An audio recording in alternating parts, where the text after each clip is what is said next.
Welcome one, welcome all to create a series and the iRacing channels for what is sure to be probably the biggest waste of time you're going to have this weekend. It's the next installment of the Maxx Bantz Open. This is Maxx Bantz Remuneration. And, well, if you're not familiar with this event or who's behind it, I'm Reese Gardner. I'm the Super Serious Track Guides guy. You might know me as Southpaw Racer.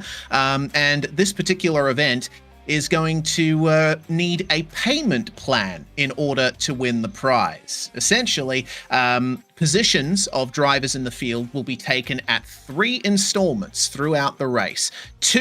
The first 2 installments will be a mystery to all of the drivers. They won't know, but we do.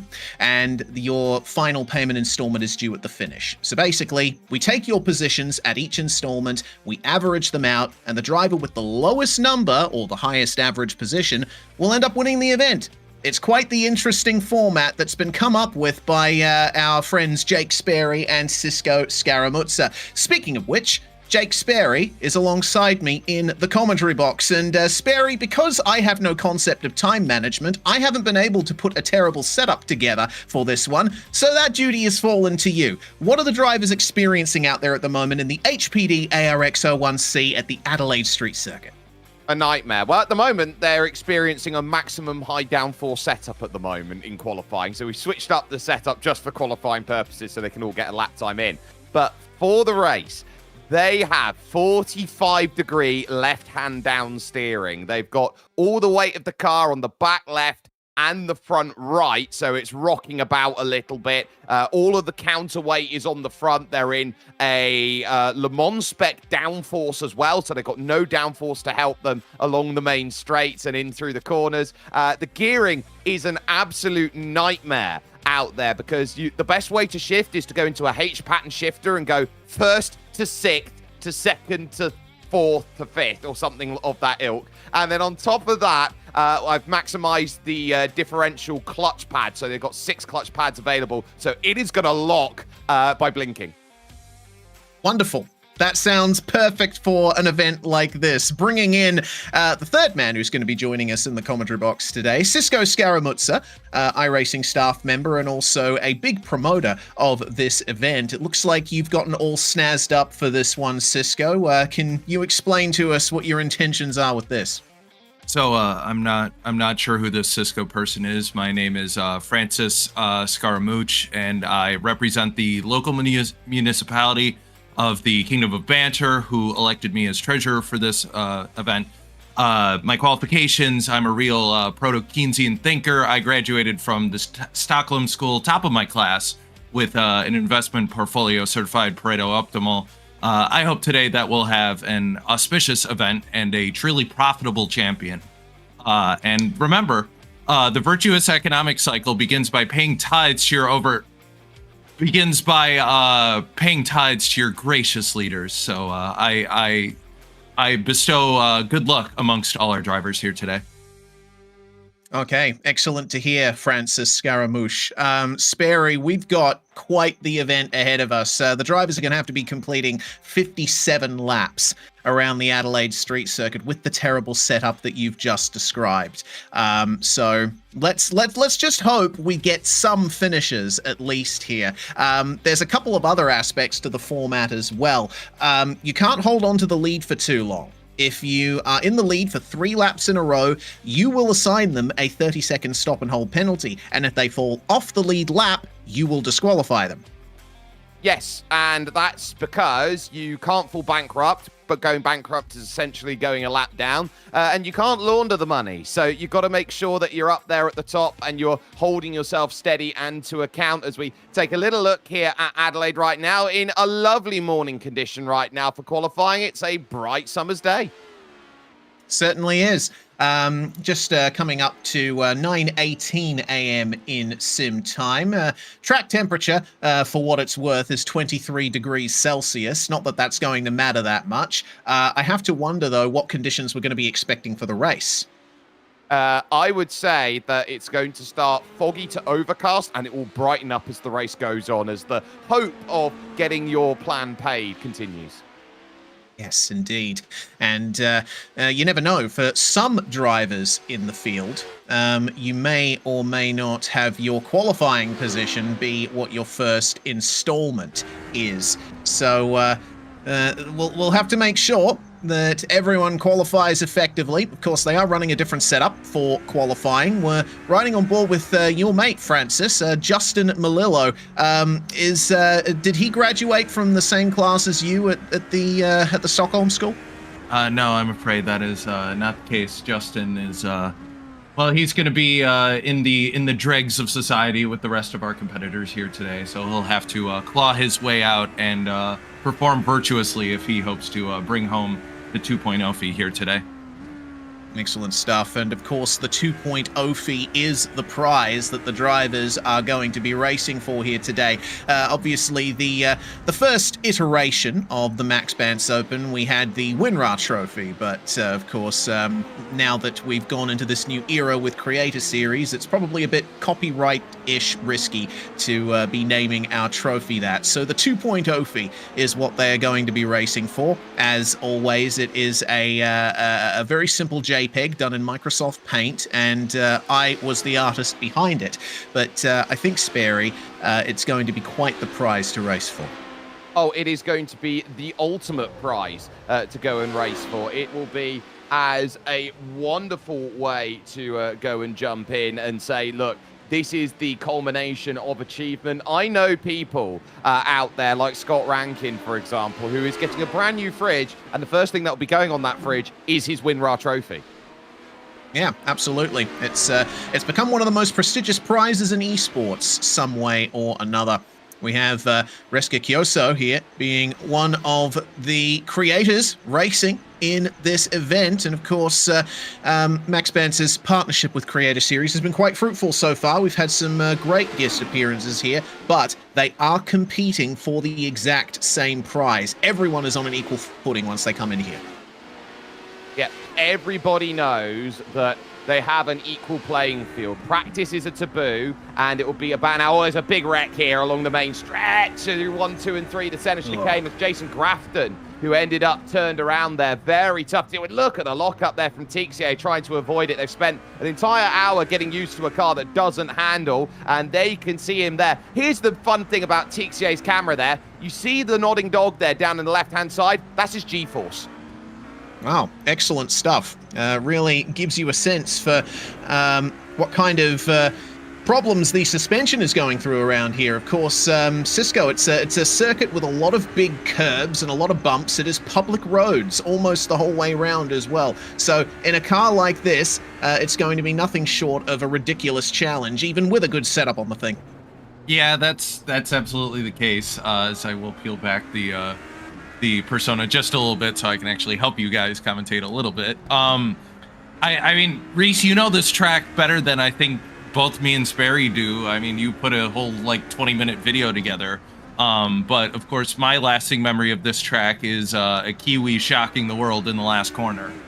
With that being said, that car had a lot more V8 horsepower than something like this HPD. How does this track handle the sort of ground effect and sort of more downforce style cars that we're seeing here? Well, the average speeds, of course, are reasonably low. Most of the corners around this circuit are slow, second gear on a normal setup in a normal car. The Duquetteville hairpin here that Alexander Miller is coming through is a first gear corner, usually in a lot of cars. But yeah, the HPD being that ground effect style of race car, most of the downforce being generated through the floor, it needs more speed in order to make more grip. And there's only a few corners around here where that really counts. A lot of bumps, which will disrupt the airflow underneath the car, and of course the big curbs. I think Miller's going to demonstrate for us here the run into the center chicane to open the lap. Look at how big the curbs are there. He glides over the apex of turn 2 very nicely, but that really unsettles the car. Braking zone for turn 4 is crazy bumpy as well. Basically what you got to do is crank on as much steering lock as you possibly can and try your best to get on the power as smoothly as possible too. Though this car may have traction control, you don't really get many opportunities to use it effectively around a track like this.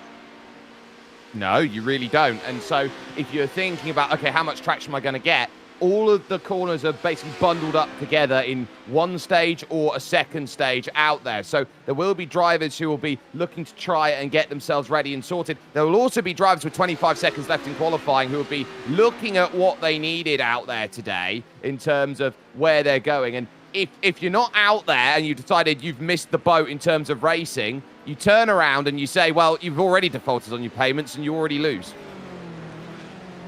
Yeah, for sure. Well, just speaking of already losing, I can't help but notice that one of, well, I'm supposed to be taking payments from one driver right now, and they're not here because they're too cool for us, apparently. Taylor Mills, we are calling you out. I believe the winner of the previous event, Sperry, correct me if I'm wrong. Yes, and I think that you get the sense, well, actually, no, it was Dan Stevens, I think, was the last winner of an event. So it was very close, but Taylor does have her WinRAR trophy, so to speak, doesn't yet have a 2.0 fee to go with it. The only one who's managed to do that is Dan Stevens, but checkered flag currently out, so this is where last times are going to become available, and whoever's gone close will do so. Here's Mia Rowe. She won Maxx Bantz 4 all the way back now 7 or 8 years ago, so she's got to really push now, heading over towards the line, currently 7 tenths clear of everyone else, and does improve to an 11.4. What a time. Lovely stuff. The best I could manage was a 113 on a high downforce setup. So yeah, it just goes to show that maybe I'm a little bit rusty in the HPD. Fun fact: this is the car that I have the most mileage in iRacing. It's one of my favorite cars on the service. So I'm really glad to see that it's finally being used for a Maxx Bantz event. You definitely made a good choice on that one, Sperry. And it's a financial one too. Yes, it very much is a financial choice as well, because money is very tight currently for Maxx Bantz, because the 2.0 fee is currently under lock and key. So unfortunately, we're a bit broke. We had to go back to the old veteran cars. Yeah. We certainly did. Bit of a reduced price for the HPD as well, being sort of half legacy content as things stand. But yeah, times are tough. The economy is the economy, as always, and the drivers will be doing their very best now to make their 3 requisite payments. So just to make it really simple for all of you watching, the goal for the drivers is to stay as high a position in the race as they can for as long as they can, but they can't be in the lead too long and they can't fall off the lead lap. It's time for the grid, and Mia Rose is the woman on pole. Lorenzo Bonda, who is one of our friends over at Race Spot TV, has managed to qualify in second on the front row. Pedro Diaz and Alexander Miller are going to be third and fourth, with Asan Yanpire in 5th place. Andrew Bagouche is in 6th place. Sebastian Tixier and Henry Fenson will share the 4th row of the grid. And then it's Brett Poncari and former Maxx Bantz winner Nate Stewart rounding out the top 10, Sperry. Yeah, Bresca Chioso then is 11th, one of our Creator Series personnel, with Aaron Smith II in 12th. Michael Gray then has Lith Fox for company on row 7, with Wyatt Roberts and Ross Rizzo, as Marco Arriaga and the 2-time champ Daniel Stevens in 18th. It's 19th and 20th for Andrew Cooksley and 2-time champ Eric Intilli.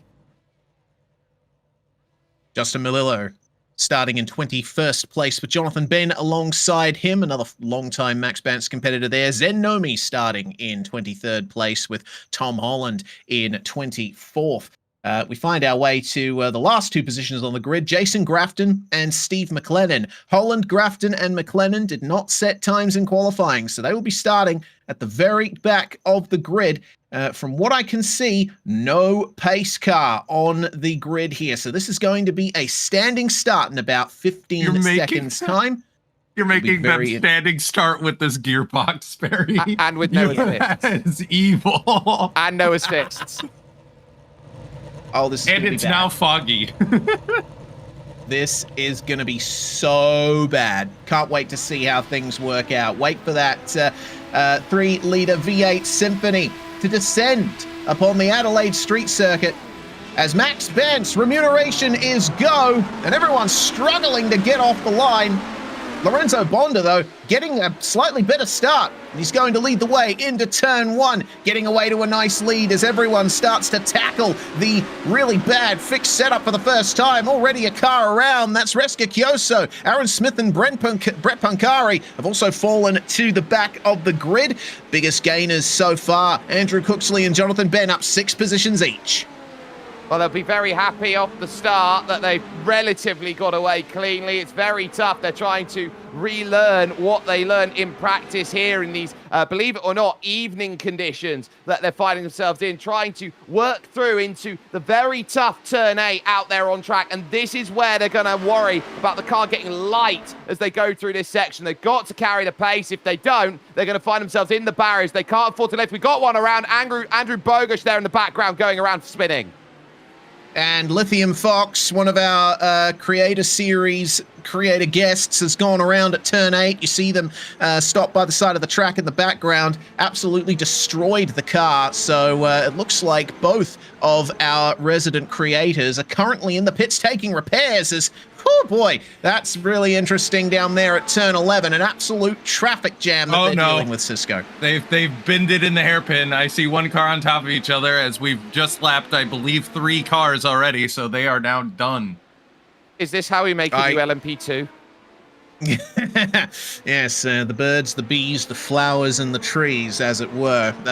Plenty of trees around this circuit, but mostly grass as they find their way out of the hairpin now. Mia Rose has gotten back into the lead with Lorenzo Bonda and Pedro Diaz, your current running top 3. So Mia Rose, for the moment, is on her way to leading 2 laps in a row. That means that the next lap, she's going to have to give the lead back to Lorenzo, lest she risk a 30-second stop and hold. Yep, that's the drama that you don't want to be dealing with. A stop and hold would be absolutely disastrous there in this race. Look at the steering here on the left hand down, fighting in first gear, trying to get full rotation lock, and then you've got to spin the wheels up on the exit, get the steering there. Look, you're 90 degree through basically a small kick left and your full 180 degree rotation at a 90 degree left-hander. It's a nightmare to try and navigate. Well, that explains why we saw so many cars stopped at turn 11. Ross Rizzo, meanwhile, has overtaken Sebastian Tixier for 4th, and he's almost the new hard charger, but at the moment it is Tom Holland who's up the most places so far, 15 spots gained. Hopefully for him, oh no, that's Tixier around. Hopefully for Tom Holland, he'll be able to keep his momentum going and get a good chance at completing his payment plan properly. Bonda with the fastest lap so far. Well, we have 3 cars out on the opening lap of the race, both creators and Brett Pancari. So it's down now in terms of those who are special to go and race to Justin Melillo. And with that, Lorenzo Bonda giving the lead back to Mia Rose as we have our first replay of the race. This is what happened to Reska, making their way into turn 1 and simply just wasn't able to get out of the first chicane properly and had the entire field coming up on them. Around they went, and that's going to be a little bit of extra contact on the way through. Pretty heavy damage, which resulted in a tow back to pit lane, and unfortunately that will result in a disqualification for both Reska and Lithium Fox. So both of our creators are out early. That's what happened to Lithium Fox there. Huge crash in turn 8, Cisco. Yeah, that's unfortunately Lith has defaulted on their payment plan. They are now in jail. I can now know that both Zen Nomi and Wyatt Roberts have also defaulted. Oh. Well, okay, so we're 5 cars down already, and we're only on lap 4. The leaders have come together. Mia Rose has crashed, and so has Lorenzo Bonda. Oh, no, it's Andrew Cooksley, actually, who was about to be lapped. Cooksley had spun at the first chicane, and he was trying to get up to speed. But Mia Rose came up on him, and so unfortunately, looks like that's going to be drama for our former race leader. More problems, and that is the number 54 of Eric Antilli. 2-time Maxx Bantz winner has graveled it and thrown it into the fence as well. Eric might go a lap down here, and that, of course, means you are defaulted. Yeah, indeed it does. Basically, you just want to be driving as safely as you can. Unfortunately, the inside left wheel locking up there for our competitor. We've had Andrew Cooksley and Pedro Diaz, as well as Nate Stewart, towing back to pit lane in the last couple. Oh dear. Contact in the pit lane there too. So it looks like we're very rapidly seeing more and more drivers defaulting on their payments here. Mia Rose is coming into the pits, and in the short term at least, this is going to hurt her ability to complete her payments. Well, we got even more that will default, which is Eric and Tilly, Nate Stewart, Andrew Cooksley, and Jonathan Ben. So put another 4 down on the list there, Cisco. You're going to have to help me catch up on all my drivers who have been defaulting up to this point, because they are dropping like flies. Yeah, so Sperry and Cisco in the background are slaving over their home keyboards. Good news is I have a little bit of a gap to the next one. So fair enough. They're the ones doing the calculations in the background. They know where on what laps drivers' positions will be read. I do too, because I can see the spreadsheet, but none of you can, and none of the drivers can. So I suppose the way we're going to do this is at the end of the race, we'll basically say who has the lowest or the highest average position. Yeah, stage racing but blind, exactly. Thank you very much to Gareth Allen, our producer in the background. He's the one bringing you these beautiful live pictures. Not that there's much to see from the blimp cam with all the fog that's descended upon this racetrack. And critical as well, Lorenzo lifting off. So Mia Rose made a pit stop for a fast repair, able to get back out because they've got unlimited fast repairs, and critically now has the lead of the race once again. So that will be very important the longer that this goes on. But we've got scrapping pretty much everywhere you want to look at it here. This is Sebastian Tixier now looking to chase down Andrew Bogus for position. Look at the locking there. Going into the Decanterville hairpin, very tough to get correct. It's a super tight corner, this one, as many around this circuit. Turn 11 right there. You see how brutal the curb is on the inside? This car does not like bouncing over curbs, so even on a good setup, you would want to avoid that corner. The amount of lockups that I'm seeing coming into every single braking zone is frankly ridiculous, and the puffs of smoke coming up on the power as well. That is frankly ridiculous. I have to say, Sperry, as the guy who usually does the setups for the Maxx Bantz Open, I think you've done a solid job. Oh, and speaking of solid jobs, it's not great for Jason Grafton, who's found himself in the wall, and through has gone Mia Rose, so that could be a lap down now for Jason. So I haven't said this to these drivers, but I'll simply put it right now. I never said that you couldn't not damage anyone. Very true.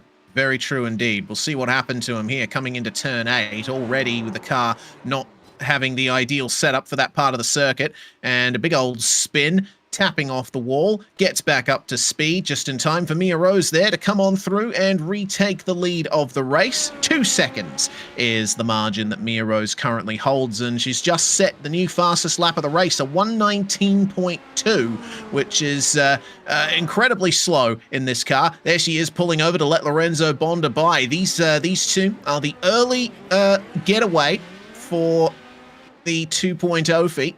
If they keep trading spots like they are, and they stay at the front, then they'll be in with a solid shout to get the grand prize. So it's tough. I think it's really tough out there, and what you're seeing here is Lorenzo and Mia have a really nice strategy, and I will note Ross Rizzo is in 3rd position, missed all of practice, and only joined the server in qualifying.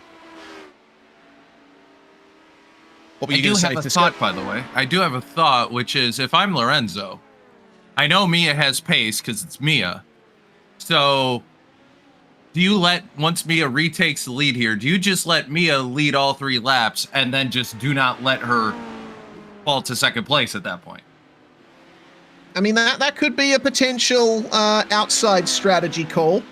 There's no rule that says you can't force another driver into being in the lead on the 3rd lap in a row, so you never know. Because to be honest, this is just greedy from our leaders right now. I mean, they don't seem financially willing to share the wealth with their fellow citizens of the Kingdom of Maxx Bantz, to be honest with you. So no.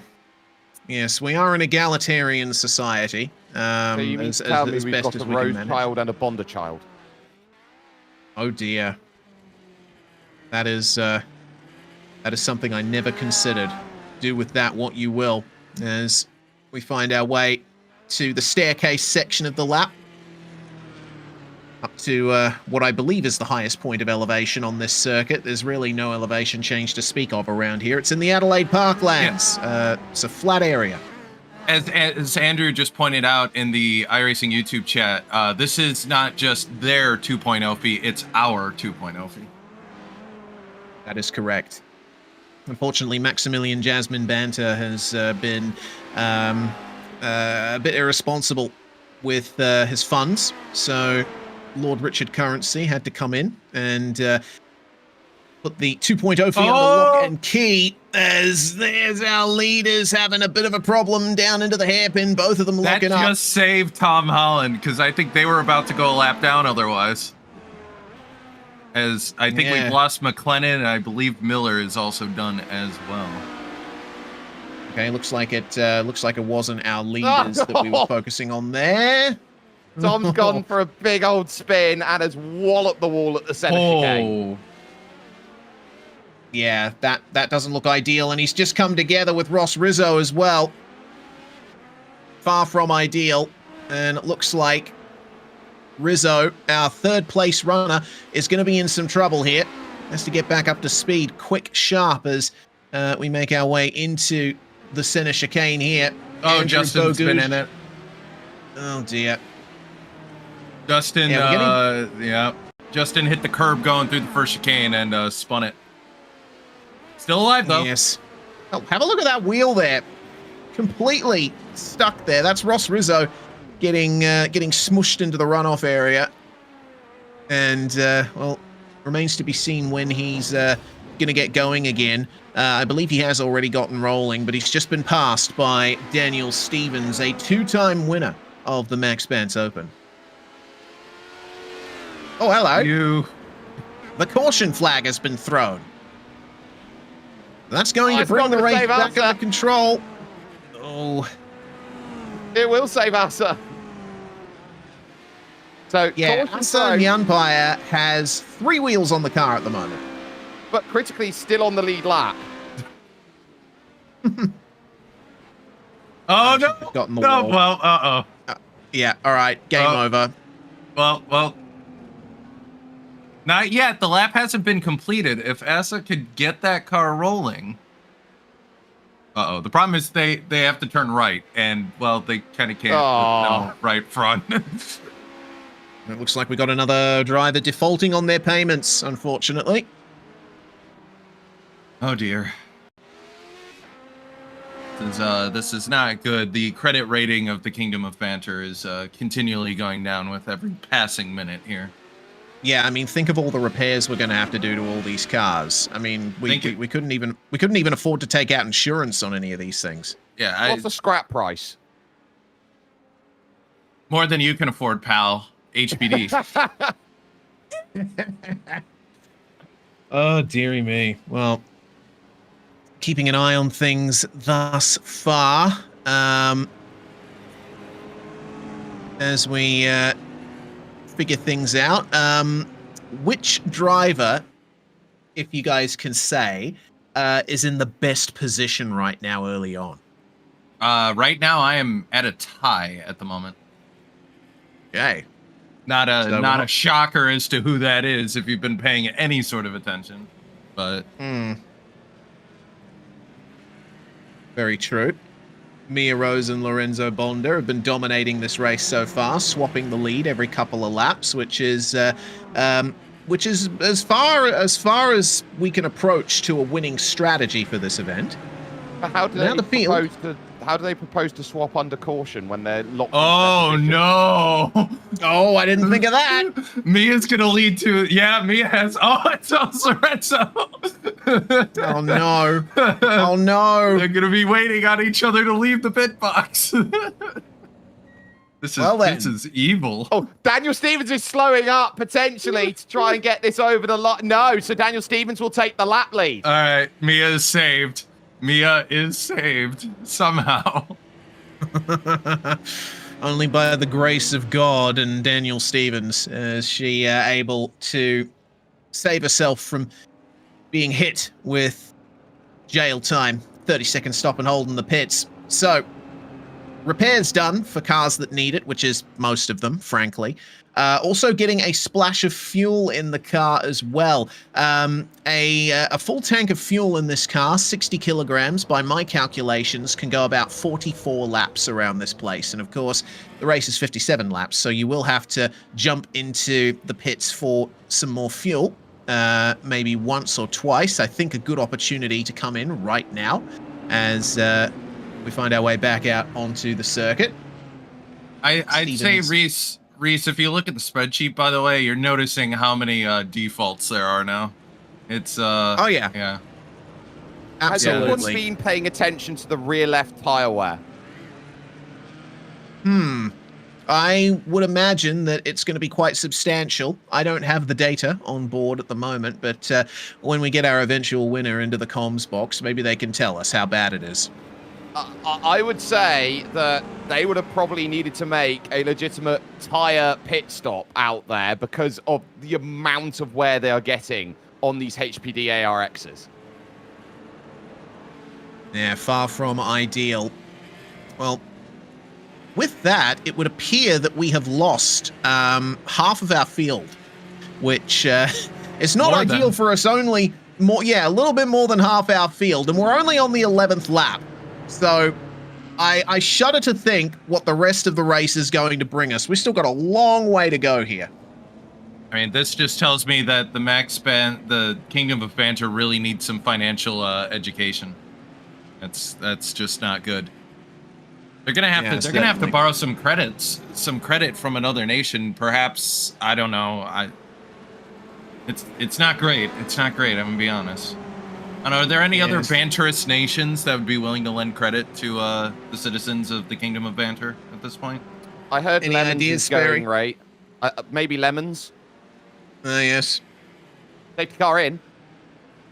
All right. Here we go then.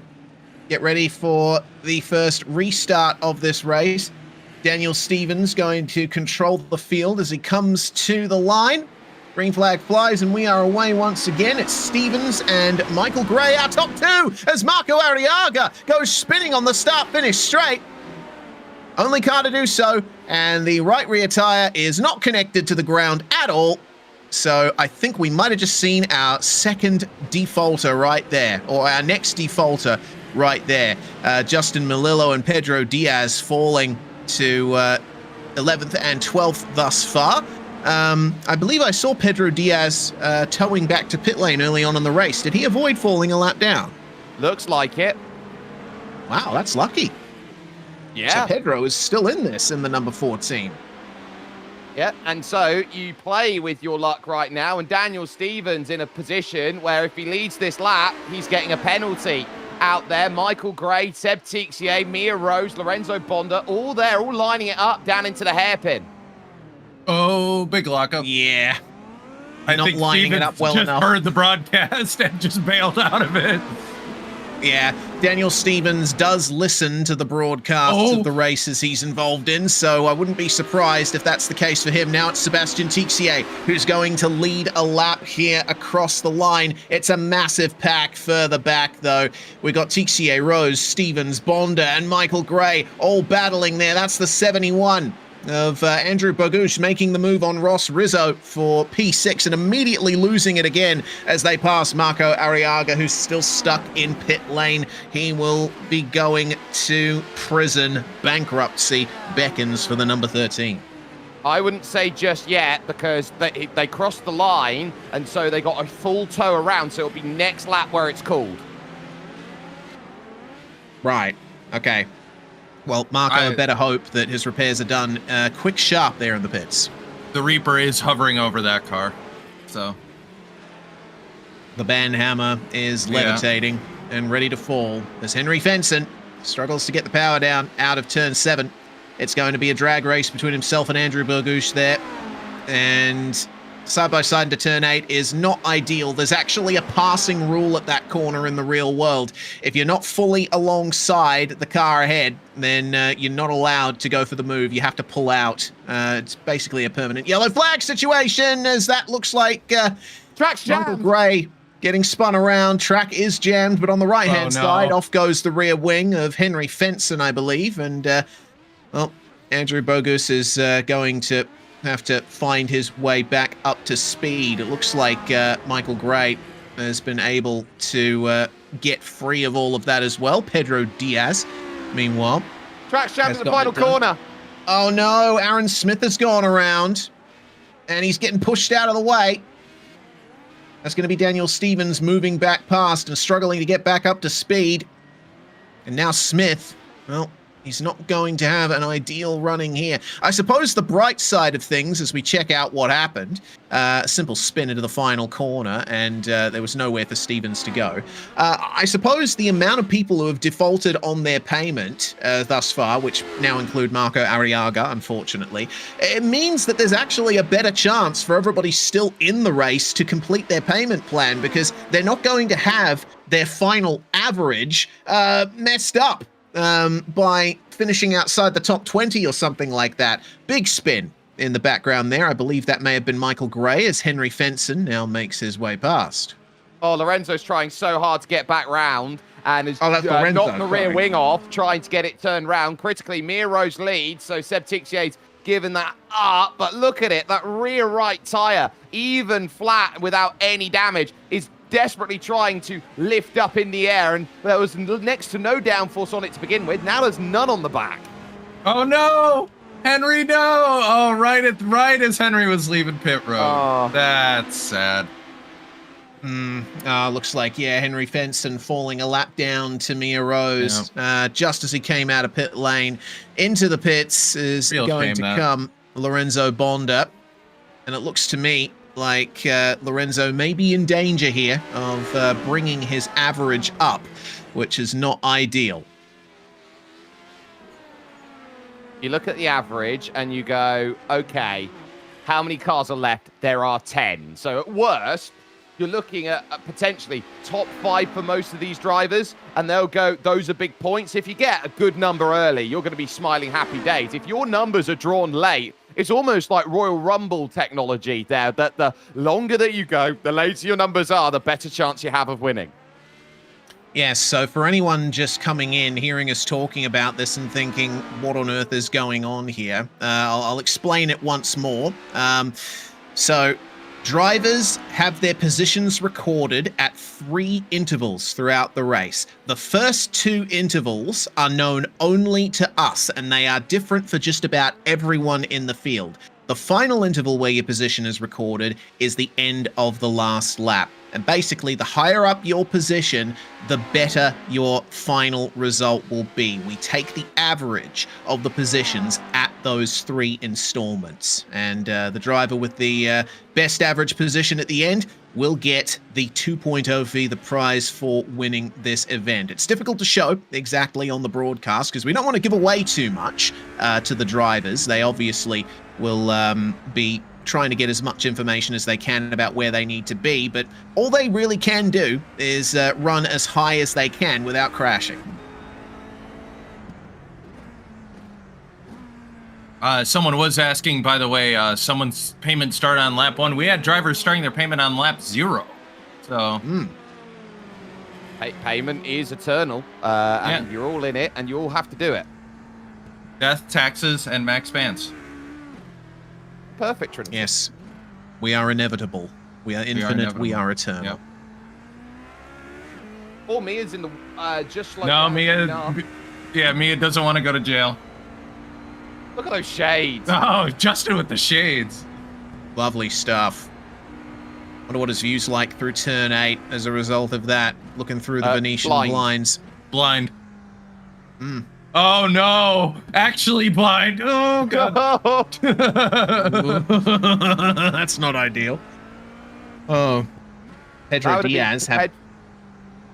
Yeah, no, you're absolutely on it there. That would have been Pedro Diaz and Aaron Smith II, both finding themselves in trouble down there. Yeah, that was coming down through the hairpin and the final sector of the lap. So Melillo has found his way past Diaz. This is what happened to the both of them there, Diaz and Smith. Big lockup for the both of them, and then ultimately a coming together that spun them around on the curb. So the number 14 of Pedro Diaz ultimately getting smashed into as Melillo just snuck through there. Oh, the way Aaron Smith jumped in, he pretty much slid in and went, "You like jazz?" I have bad news. Daniel Stevens has once again looped it, and this is going to be a problem. Oh, brilliant. I was going to say, potentially Rizzo's going to jump through and take the lead. Oh, good Lord. This is really interesting now. Sebastian Tixier, his rear wing is basically a bowl shape now. So he'll immediately be coming into the pits for damage. Question, Sperry, what amount of fast repairs do these drivers have? Infinite. Okay, makes sense.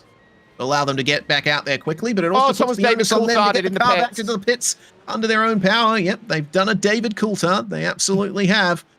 One of the defining aspects of this circuit is the entry into the pits. It's not ideal, but that's the way it is. Mia Rose then crawling into pit lane, had one of her wheels loose, fast repair done, and she is going to get back out there. So now Ross Rizzo in the lead by about 17 seconds as things stand. Mia Rose and Sebastian Tixier coming out of the pits in 7th and 8th respectively. Well, here's the thing. You're going to get close to a lap down. Rizzo will get his second lap led, and he's got the question now. 30-second penalty or hold up 18 seconds next lap for Andrew Bogusz and Aaron Smith II. It's a risky strat. You're, of course, at the mercy of all the other cars out on track as well. So if any of them come up on you, which they may not, considering that everyone not on the lead lap has already been disqualified, but there is still a chance of you accidentally running into a wall or another car as you're attempting to slow up here. So Ross Rizzo at the moment has just crossed the line. So this is the lap where he should have to give up the lead to Andrew Bogusz. When is the next payment due? Well, we've got to lap 22 now.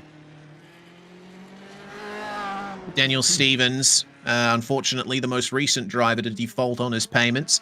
So, two-time former Maxx Bantz champion will not be going for his third today. The only former Maxx Bantz champion still in the field right now is Mia Rose, currently 6th. If she could manage to get her second Maxx Bantz trophy after 6 or 7 years being a bridesmaid, as it were, what a story that would be.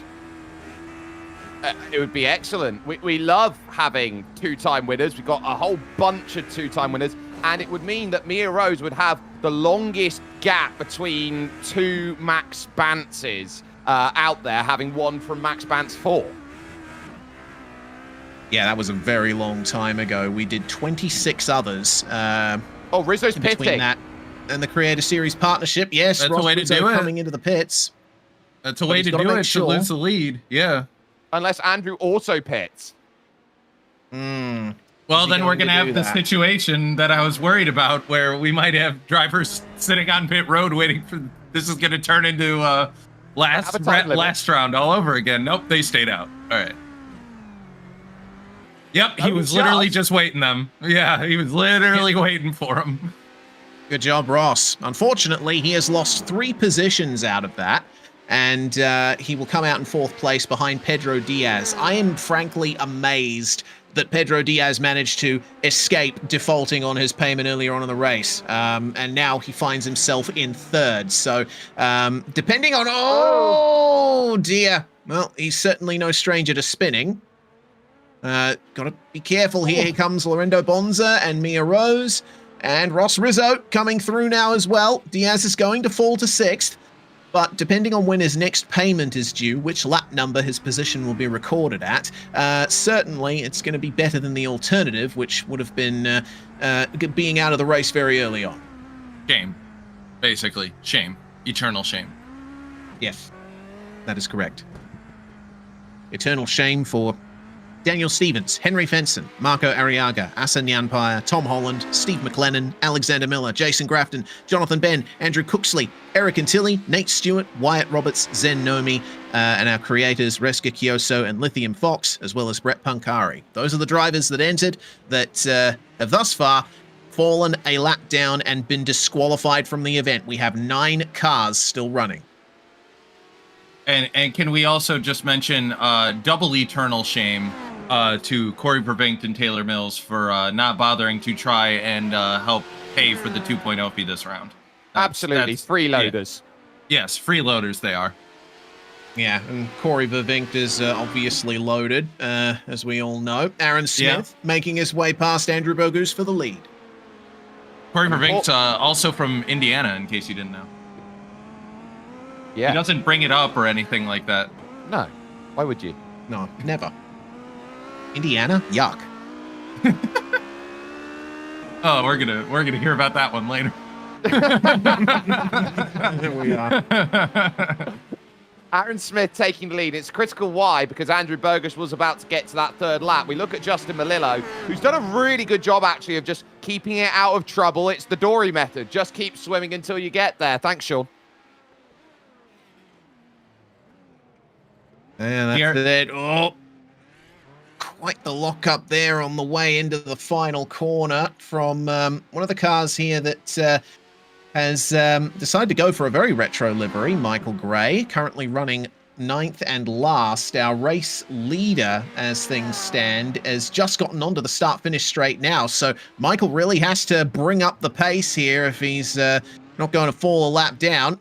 Be sure not to make any mistakes. I do like seeing that Audi R10 livery on the HPD, though. It's definitely an appropriate era for that kind of livery. Someone in chat was asking why there are so many spins and if it was raining. No, there's been no moisture in the air. And there can't because this car doesn't have a wet tire.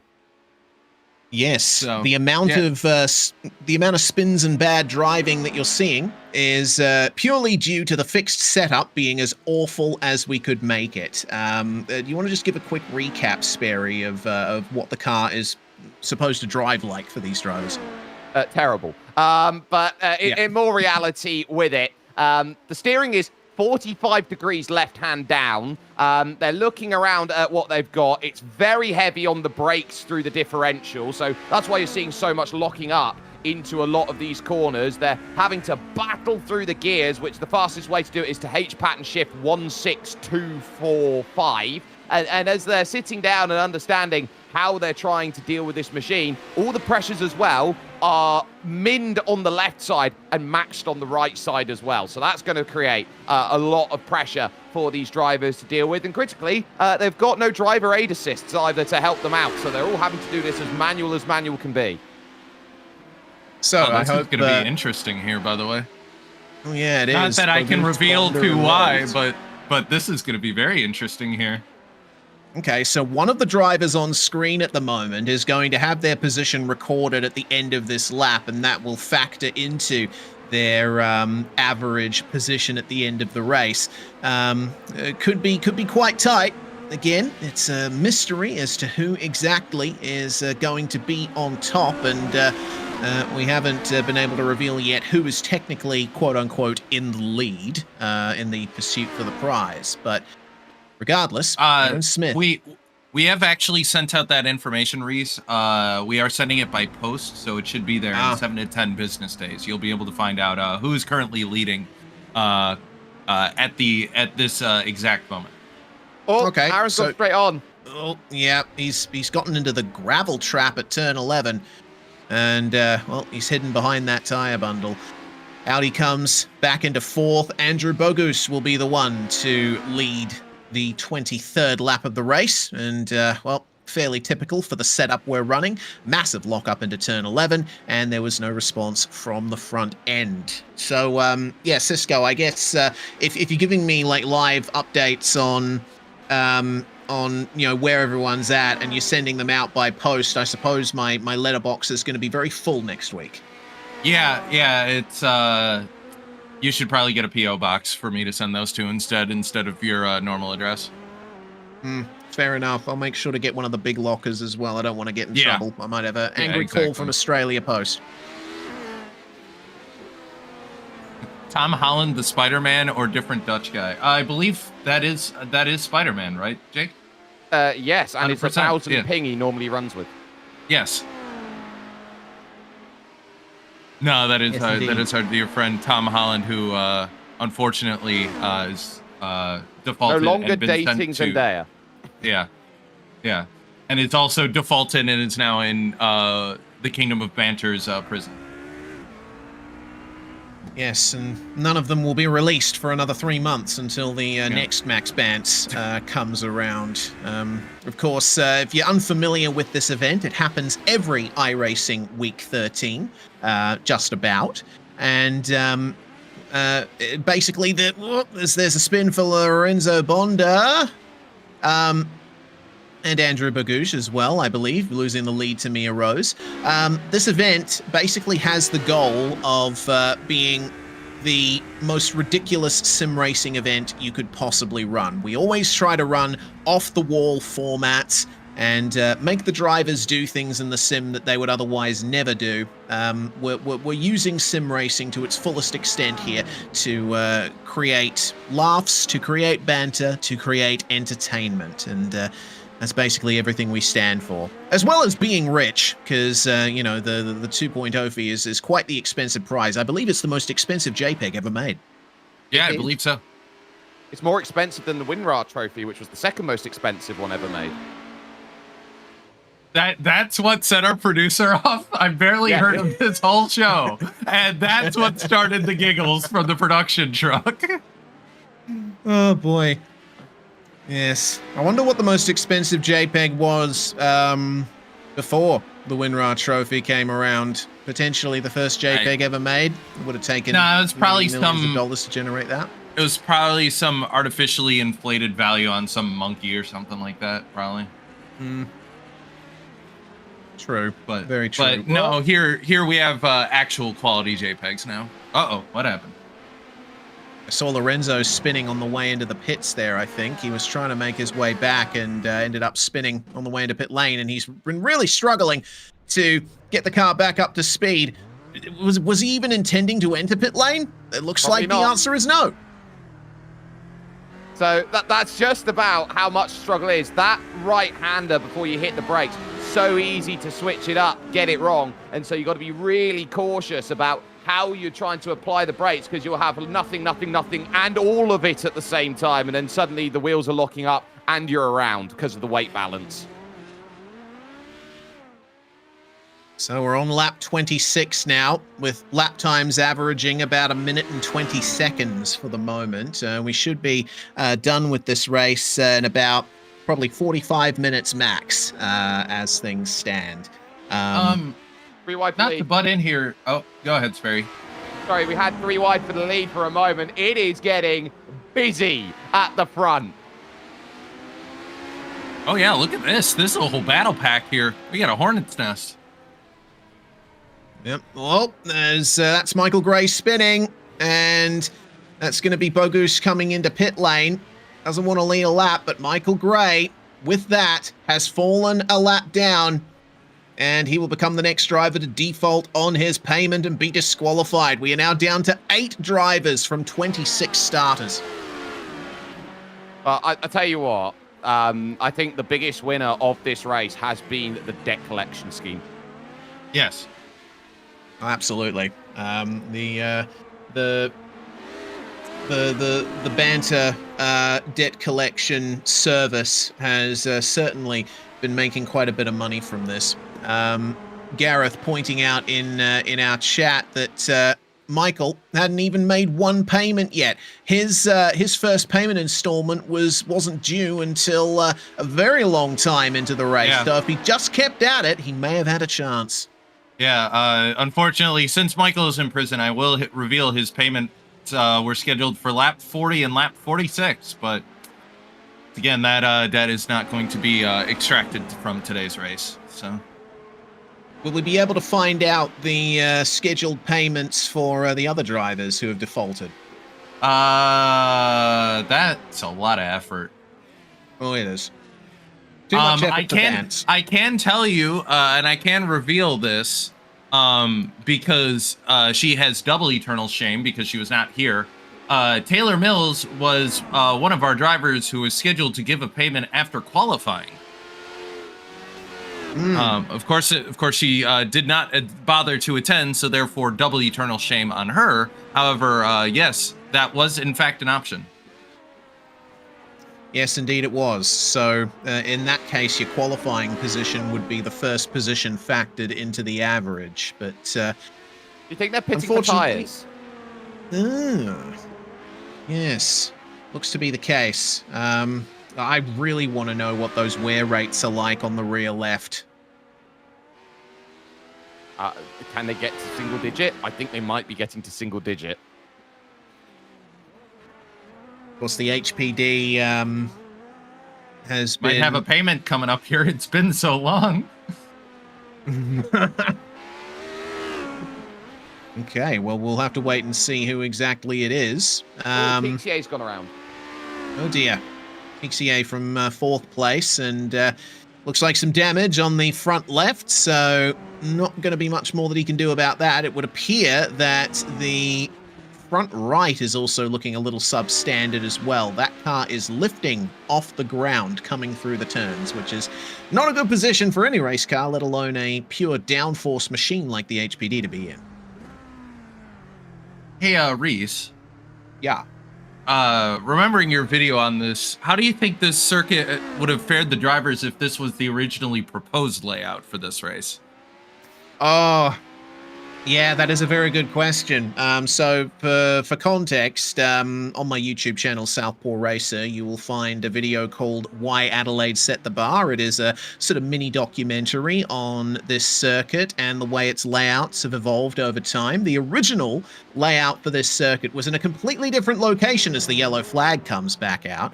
And it had some super long straights and a lot of right angle corners.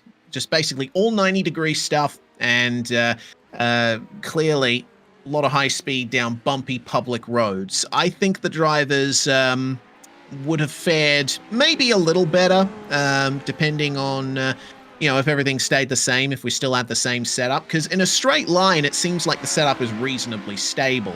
But I think with the amount of corners and the low average speeds of this layout we're running here, yeah, they do have a tougher time. They're having to wrestle the car through a lot of these corners. So, safety cars come out for the second time. Barney waving furiously up there. But they're now on to 2 laps for Pedro Diaz. So this is going to be a very awkward position again coming up to see who's going to be where with the cycle, as everyone is just about ready to close on in. Yeah, I would expect Diaz to jump into the pits at the end of this lap. But the question is, will Mia Rose and Ross Rizzo follow him in? The driver who's been out on track the longest out of the 8 remaining is Justin Melillo, who's about to complete the 19th lap of his stint. And so he has a fair chance to gain one position when Diaz inevitably comes into pit lane. And it's interesting to note, though, that we actually haven't had anyone go to jail yet. We haven't had anyone lead the race for 3 laps in a row yet. They did. They have not passed go 3 times. They haven't rolled 3 doubles. Or rolled 3 doubles, correct. Everyone's going double, double. Oh, we rolled a 3. Yeah. Which, if you're wondering, in the case of rolling doubles, yes, where you think we got that rule from is exactly where we got that rule from, in case you were worried. Yeah, for sure. Well, lap 30, and the field falls under the control of the BMW M2 safety car. We have our top 4 more or less together, with Justin Melillo just catching up there in the background. Some great position gains from Justin Melillo and Ross Rizzo, by the way. Melillo is up 16 spots, and Ross Rizzo has made it up 13 places so far. Quite a good achievement, but will it be enough? I think we'll see, and I think it's going to be important to note who's going to be thinking about pit lane, especially those at the front whose tyres have been absolutely shredded. So I wouldn't be surprised to see almost everyone dive in. Those who had just come into the pits, like, for example, Andrew Bogusz, for example, and Aaron Smith, they'll be in a really good position, and look at the trade-off. Oh, this is going to be interesting here. So Pedro Diaz and Ross Rizzo have both come into pit lane. We have Justin Melillo, Lorenzo Bonda, and Andrew Bogusz also finding their way in. Mia Rose, Aaron Smith, and Sebastian Tixier staying out. And it looks like for Pedro Diaz, he managed to jump in just in time. He actually stopped before his pit box in order to get it done so that Mia Rose would get by him and lead the lap. Sebastian Tixier then, Frenchman who is racing from Singapore, actually. Look at that sunset.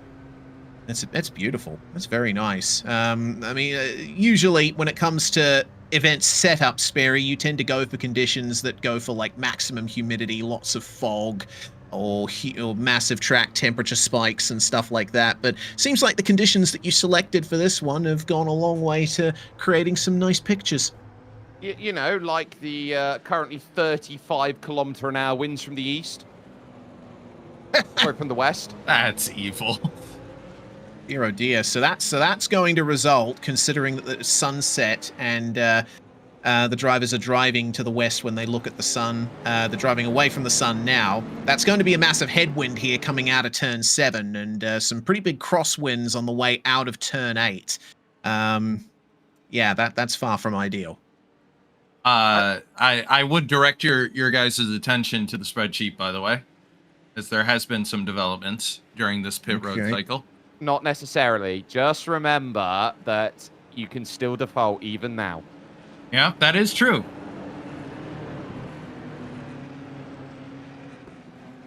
Right. Okay. I'm still trying to figure out exactly how to read this spreadsheet, but go to the far right. That's where I've the yeah, no. Yeah, that's what I'm looking at, and I'm still not sure how to read it. I'm dumb. I am a silly boy. I can't help you anymore. Then it's literally 3 columns, Reese. There are 3 groups of data. If you can't figure that out, man, I don't know how to help you. I think you need a how-to book for dummies. Oh, man. This, this is a fantastic circumstance. Your lead commentator cannot read a spreadsheet. That is such a difficult position to be content. In. That is. It is. I'm like, hey, I'm the lead guy for this broadcast. I let us in. I'll tell you everything about how this event's going to happen. Who's actually doing well right now? I got no idea. So we get back to green here. Yep. Green flag out. And our remaining 8 cars will find their way into the center chicane. It looks like they've managed to more or less nail it now with this setup. Mia Rose going to lead here, and I believe that's going to be the 2nd lap that she's led, so she's going to have to give the lead back on this one. She will. But when and where is the question, and how, because you've got to be very choice on the way you do it. You're fighting through what is traditional street circuit, 90-degree corners, and then it gets difficult here as you try and work your way over towards turn 8, and just how tough of a circuit this has proven to be. They're all in it, and they won't know how to drive a car properly again for another good few days afterwards. Here comes the lift.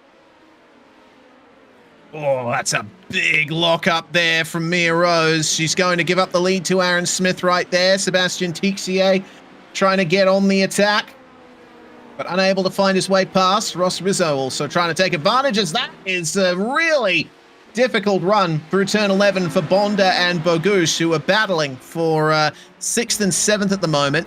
Justin Melillo has fallen back hard from the pack here at the end of this lap. just trying to make sure that he can do it on board of that move there. I am amazed that Bonda and Bogusz managed to make their way through there. They just about managed it, and this is what you've got. You've got to try and work out how the car is going to react. Now, normally these HPDs are actually quite good at taking a little bit of something out there in terms of contact, but here's the switchback of it with the contact that you get. You've also got that steering wheel at 45 degrees, so you have no idea how to catch the steering wheel that's already lopsided. Yeah, that's the beauty of the Maxx Bantz patented terrible fixed setup, which we run for pretty much every event.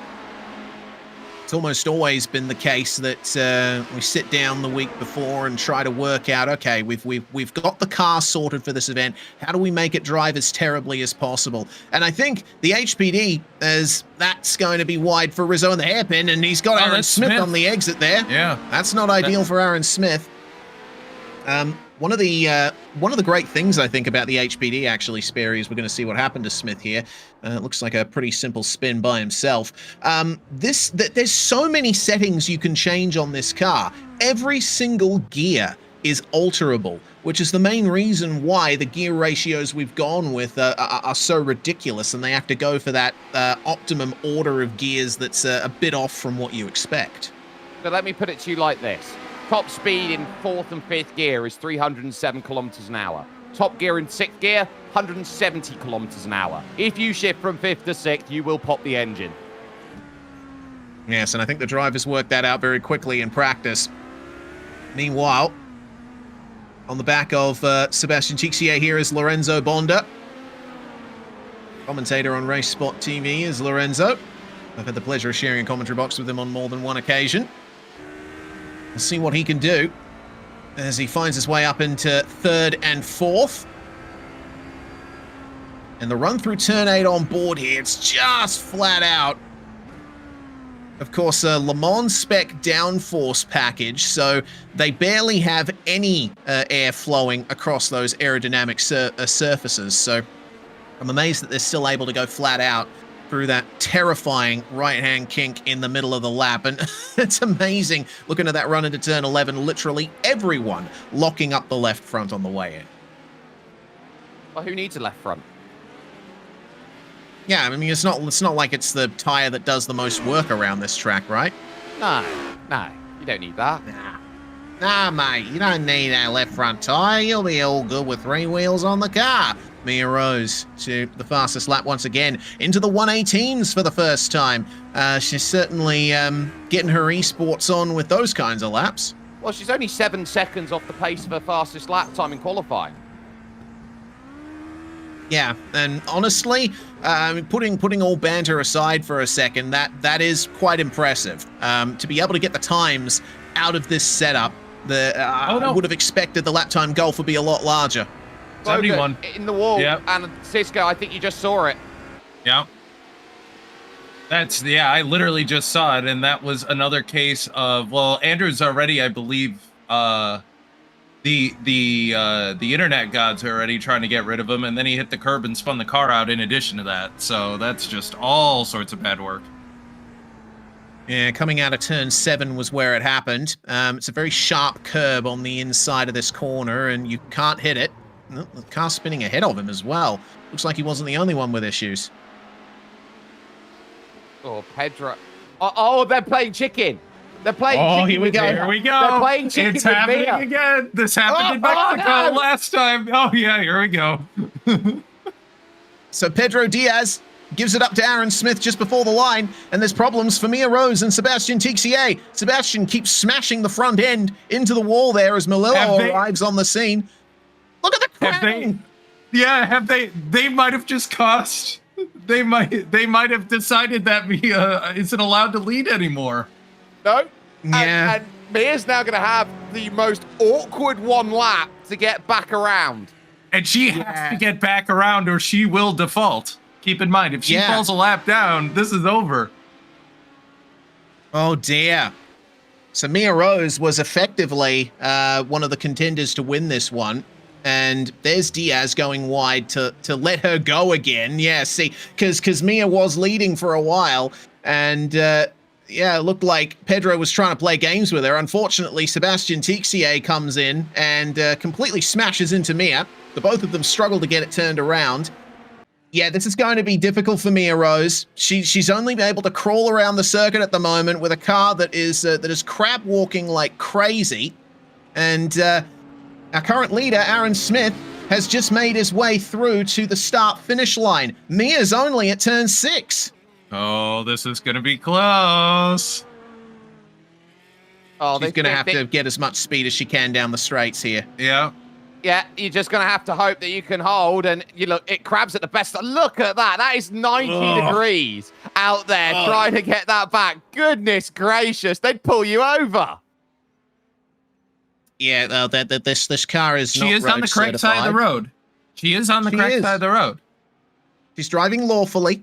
We drive on the left side of the road in Australia, but she's in danger of going over now. She's begging. She's begging. Uh-oh, here comes Aaron. Aaron's at the start of the straight. Aaron's at the start of the straight. This might be it. I've got to let the position go. And Lorenzo. So now it's Lorenzo. Lorenzo's going to be the one to twist the knife. Oh, no. Mia Rose. After an incredible effort. He's not. He's going to be nice. Are they going to let her get into the pits? Are they going to let her get back into this? No, they're not. Oh, no. Did he wait just to twist the knife? Well, once Lorenzo Bonda crosses the start-finish line, that will officially be Mia Rose a lap down, and one of the runaway leaders of this event early on, she and Sebastian Tixier will unfortunately default. Oh, yep. Well, Mia at least will default on her payment, and there it is. Such a shame. I just worked it out. We've got a new son or daughter of Banter no matter what happens from here. Yep. Mia was the only former champion of this event to still be in the running. So all of the drivers who are currently in there, Lorenzo Bonda, Aaron Smith, Pedro Diaz, Ross Rizzo, Justin Melillo, Andrew Bogusz, and Sebastian Tixier, all of them have a chance at winning this event. Remember, crazy. you got to remember, there is these payments here, but the one thing they've all got to keep an eye out on is, where are they at the end of the race? Yep. Yes. Because that is the third and final payment. Yep, it's the only payment that the drivers know about. It's the only payment where it is known that your position will be counted on it. The 2 installments before that are mystery to the drivers. They have no idea when their first 2 payments are due, but where they are on the final lap is going to be the most important. They want to be as high up as they can to bring their average position up or number down. It's really confusing in that regard, but yes, that will ultimately decide it, I think. Bonda's going to lead across the line here, and that's going to be 2 laps led, so I would expect him to pull over and let Aaron Smith by. But will Aaron Smith try anything cheeky on this lap to prevent that from happening? Well, this is the game now. They realise suddenly that the numbers are down to 7, so they can either work to try and get a penalty, which can pull a main contender back, or they can just go with what they were doing earlier, drive like the wind bullseye, and give themselves everything they can to try and lap certain cars. Here comes the lap. Yep. So Aaron Smith to the lead, Lorenzo Bonda giving up the lead so that he does not go to jail. No rolling doubles here. Yep. And, I mean, honestly, that middle phase of the race went a lot quicker than I was expecting. We're going to be starting the 40th lap. I just looked up at the lap count and went, whoa, wait a minute. All right, that was, we got busy there for a while. Yes, we're just coming up to an hour race time. So, this is going to be quite interesting indeed. Smith to the line then, and he's not going to let Lorenzo back past to try and get him a ticket to jail. Sebastian Tixier looks to be the fastest of everyone at the moment, everyone remaining at least, running 119.3s down in 7th place. He's certainly ragging it, isn't he?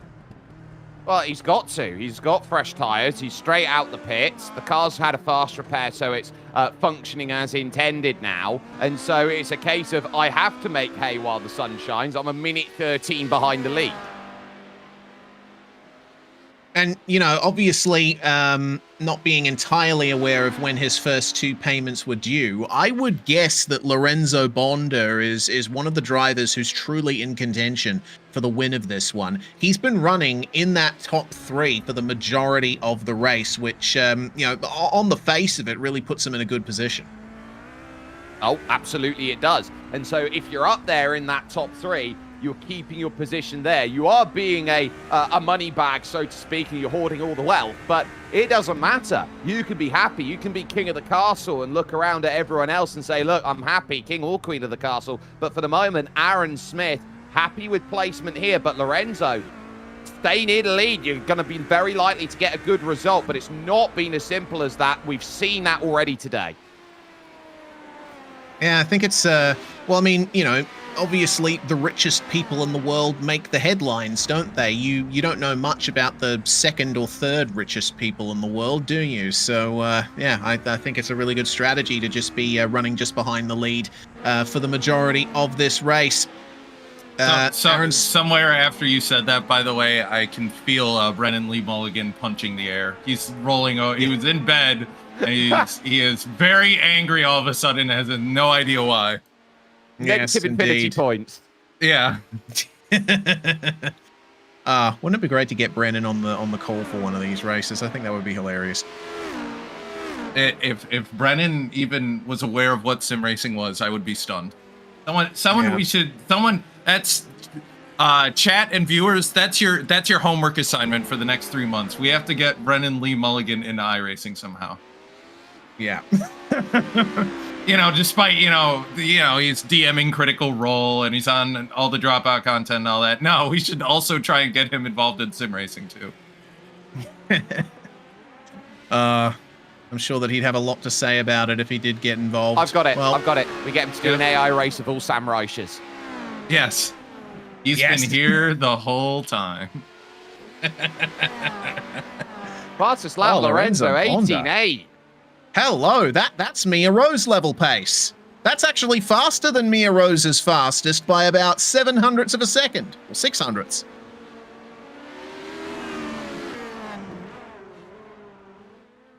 It's a very good pace from Lorenzo here. And it would appear he and Aaron Smith in this late phase of the race are the contenders. Yeah, sorry I went quiet on you. I am trying to concentrate a little bit as I'm setting up the spreadsheet. Yeah. Some people wanted to see it at the end of the race, so I'm having to get rid of some of the, like, jank of my formatting here. So you would have noticed the track map in the bottom right. Those are the relative positions of our leaders and Sebastian Tixier, who is currently the last running car on track. Tixier just getting onto the start-finish straight now.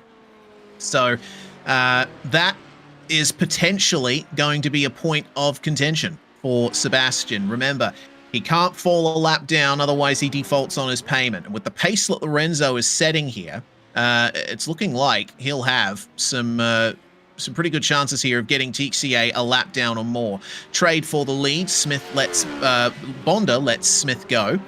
And it would appear that the lap times are pretty consistent between our first and last running cars. So it remains to be seen whether Sebastian Tixier is really in trouble here. And also, I would like to know, we have a race for the Brown Star. Ah, yes. If you're unfamiliar with that concept, the Brown Star is the unofficial award that we give out Maxx Bantz to the driver with the highest number of incidents over the course of the race. So Sebastian Tixier currently sits down on 33 incidents in second position. Andrew Bogusz leads that category on 36.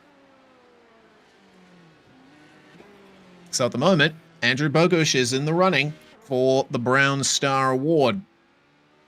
And this will be quite interesting indeed to see if he can pull that off. In fact, I think if I think back, Mia Rose was actually the first ever recipient of the Brown Star. We didn't have it for the first Maxx Bantz, but for the second onwards, we sort of unofficially gave it out. So, yes, another little nod to the rich and storied history of this event. I'm sure you can hear the sarcasm dripping from me. Yes. It's rich. One thing I appreciate you, Reese. It's the amount the amount of sap of sarcasm that comes from the sarcasm tree that is yourself. Those roots go deep. Yes, thank you for finishing my metaphor, because I sort of got lost in the metaphor there. Fair enough. Sperry, you were going to say something before we rudely interrupted. I wasn't.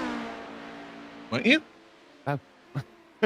No, in all honesty, this has been a fantastic race, and we're gearing up towards those final 10 laps out there. And right now, they'll be sitting down hoping that they can still keep their sight lines, because, of course, when it goes dark here, you've only got the headlights.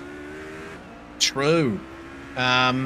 Well, it is the race date in Sim is the same as today's date, so the 14th of March, which is still in the sort of dying days of summer here in Australia. It being about 7:22 p.m. in Sim time, the sun is still up in the sky. I do think that we won't run much risk of this race going into the dark, but regardless, I think visibility is still at a premium with the sun being so low in the sky. You know, this, part of this, of course, by the way, Reese, is that because of the situation with the 2.0 fee, clearly we haven't been able to pay the city of Adelaide to turn on the lights either. So, yeah, of course, we have had a few financial issues over the course of the last 3 months.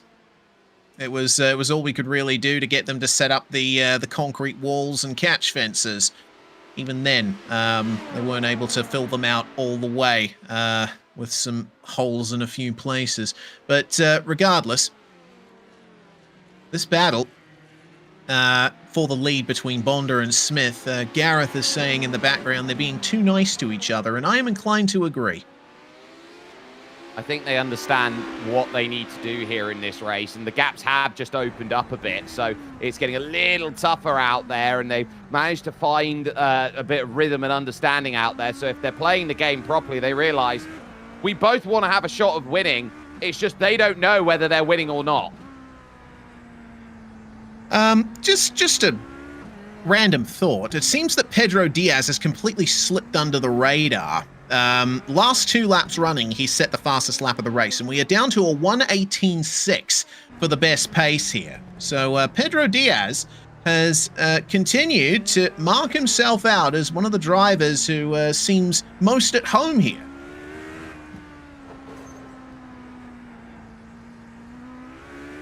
Hold on, I'm starting to do Solid my equations here. From Pedro Diaz here as Cisco works furiously in the background to figure out who was in what position on what lap. Tabulating. Tabulating here. Yep. All right, cool. That did work. Tabulating and discombobulating.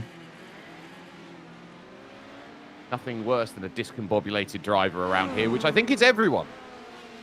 Yes. It's a discombobulating setup, a track that can discombobulate you quite a bit.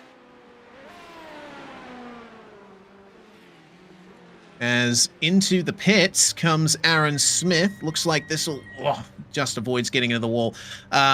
Looks like this will be the final time he comes to a stop in this one. He will lose second place to Pedro Diaz in the short term, but remains to be seen whether or not Pedro will have to pit again, as will Lorenzo Bonda.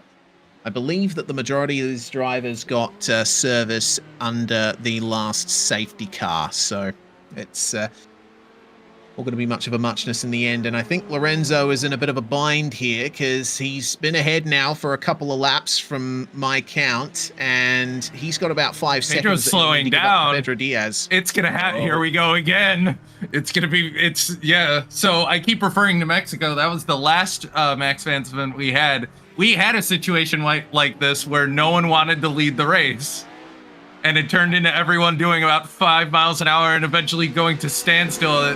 That being said, there goes Ross Rizzo, so he's going to blow by, and we will continue on driving. Yeah, and Pedro Diaz realized pretty quickly that that's what Ross was doing, and so figured, okay, I better just follow him through then to try and maintain my relative position. So Mr. Rizzo is now the new leader of the race. Sebastian Tixier is 56 seconds behind, so on track about 20 seconds ahead of these guys, and I think for the most part there's no real chance. Okay, so he's going to give Pedro Diaz the lead for this one, and Diaz is going to pull over and try and let Lorenzo Bonda go, but Lorenzo is wise Can't to lead. it. Here we go. Oh, no. Aaron Let Smith everybody back in. Aaron Smith is about to get a full pit stop. Yeah. No, safe. Yeah. Are they past the line here? They are. Yeah. Yep. All right, Pedro's rolling now. So with all of that, Ross Rizzo with a 10.6 second stop, he's only going to come out about 10 seconds behind these guys, and the both of them are still going slow here. Aaron Smith is now going to go to the lead. There's going to be a lot of jostling around for these top positions. It's a battle of old world versus new world there. It's Portugal versus Brazil. Ooh. Yeah. Interesting little matchup there. Aaron Smith, the interloper in the meantime. 10 laps remain in Maxx Bantz Remuneration. Barry, I feel like I can reveal some information. Shall I give a little bit of a reveal here, slightly? You may. There are 2 pay periods left. Yes? I won't say who and I won't say when, but there are 2 opportunities for 2 of these drivers to make a pay period here before the end of the race. Yes, of course, the 2 initial payment installments on the plan are different for every driver. They all get assigned their own. Some of them have like the same laps counted, but you know, some drivers would have you know, lap 1 and lap 20, for example, as their first 2 installments. A couple of the drivers here now have their next installments very late on in the race, but of course everyone will have their position counted at the end of the final lap to complete the last installment on the plan. I think the saddest story of that, by the way, Reese, was poor Michael Gray, who had their payments scheduled for lap 40 and lap 46, and neither pay period was reached in this race because of how late it was. So, real shame that. Yeah, indeed. Michael Gray missing out on any chance to take victory in the Maxx Bantz Open. Also, because I know they're lurking about, I'll Lith, do you wish to know? If you are here, Lith, I'll spoil when your pay periods were, now that you are eternally shamed. I think at this point you could do it for just about every driver who is out of the race at this point. Oh, Andrew Bogus is in the pits, and this could be an elimination. Oh, potentially. Right, you are, Ken. Running in 7th place. Oh, that's a lot of damage. Oh, no. Rolled too late. Oh, the fast repair took too long. That's a shame. While it may be instantaneous, it happens slightly too late. And so Andrew Bogusz becomes the next driver to default on their payment and go bankrupt. As the final caution period of the race is now upon us. Yellow flag thrown once again. Here's what happened to Andrew Bogusz, and it looks like with how early in the lap we are, he had to make his way around the whole lap in this condition. Oh, you just catch the curb wrong through the center S, and it is so center chicane. It's so difficult to get it correct because you got these curbs and you bounce over them if you're trying to grab back on. Because they've got the different heights on the wheel, it's so easy for the car just to lurch one way or the other. And it looks like that completely took his right front off, so he was driving on 3 wheels on the way into the pits there. Unfortunately, couldn't get the speed up high enough to get his stop done before the leaders came around to lap him. Someone in chat asking, does a disqualification completely negate your results? Well, I don't know how to say this apart from, well, if you're in jail, you can't really be making, you can't really be receiving payments for the 2.0 fee, can you? So. No. Oh, You Aaron cannot. needs to lift. Aaron needs to lift and he can't. Oh no. Well, Dun, looks like dun. it took us until lap 50, lap 51 to get a driver to go to jail. And unfortunately, Aaron Smith has led 3 laps in a row now. So that's going to be a 30-second stop and hold for him. But he could take it under the safety car and not lose too much track position. No, he can't. You can't take a penalty while we're under yellow. Right. There are rules. That is an iRacing rule, I'm pretty sure. Unless We can't something override changed. those. I see. Yeah, we can't overwrite that. So no, Aaron cannot take this under yellow, which means this might have put Aaron at a threat of getting knocked out here, actually. Yeah, I mean, you think about the pit lane transit with a 30-second stop and hold. It's probably going to be about 40 seconds or so, which, you know, it'll put you about half a lap behind or thereabouts. And all it takes is one more appointment with the wall, and that's basically you done, right? Yep. It's a yeah, it's rough in these streets, these Adelaide streets. Well, it surely is. It's not Wall Street, but the streets have walls, which is close enough. So, looks like we may be staying out here for one more lap, at least, behind the safety car. And then it'll be a dash to the finish. This gives Dash for Cash a whole new meaning, doesn't it? It does. Except they're the ones providing the cash. Yeah, exactly.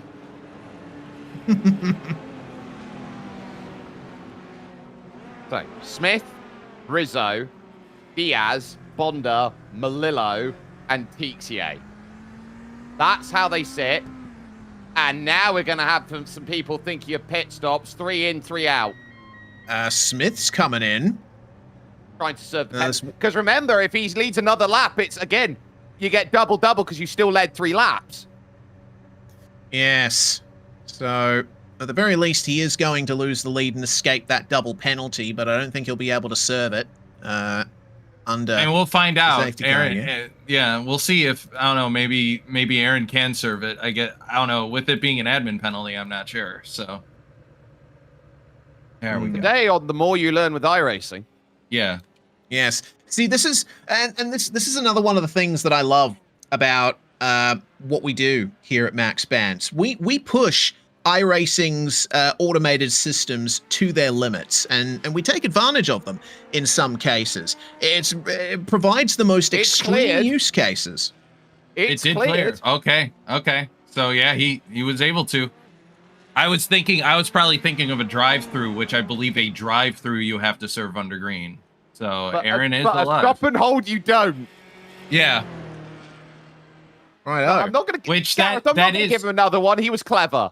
Yeah, no. He followed the rules. He followed the rules. We don't want to penalize someone who's clearly following financial law here. So. No, of course not. And that's the second giggle we've gotten out of the producer.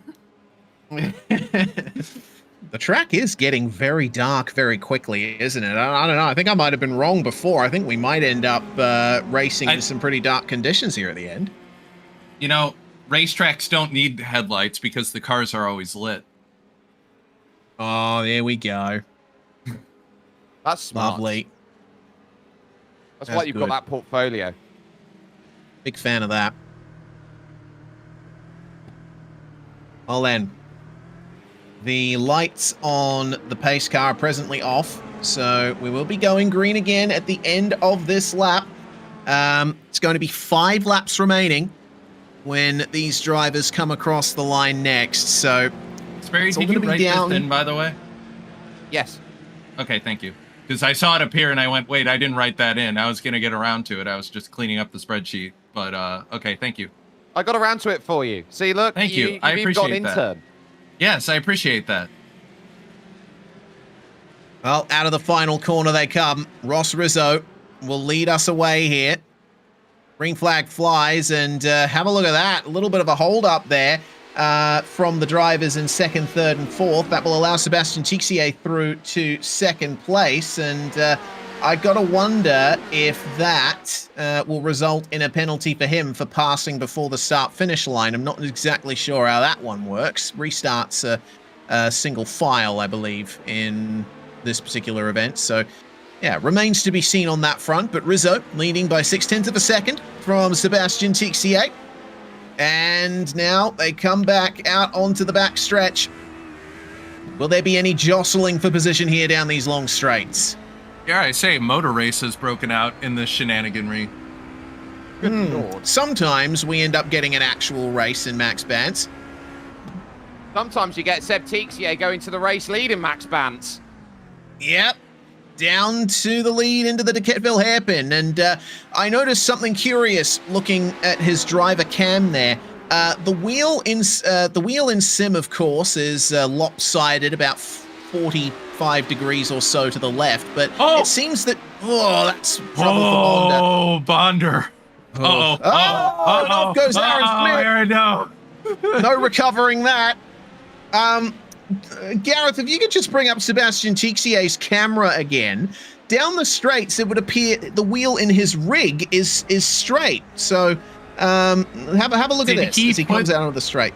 Did he put his wheel on crooked so that it's straight? He Oh offset my his real wheel. god! Sebastian, that is cunning. Oh, not even I can predict that. Oh my goodness. Oh, that's funny. That's just Hey, to all the people said that's cheating, there's no rule that says the dog can't play basketball. So hey, yeah, exactly, Right. exactly. Oh dear, and it's a bit too late in the running to break out the duct tape for this one, but yeah, that's quite cheeky from Sebastian Tixier.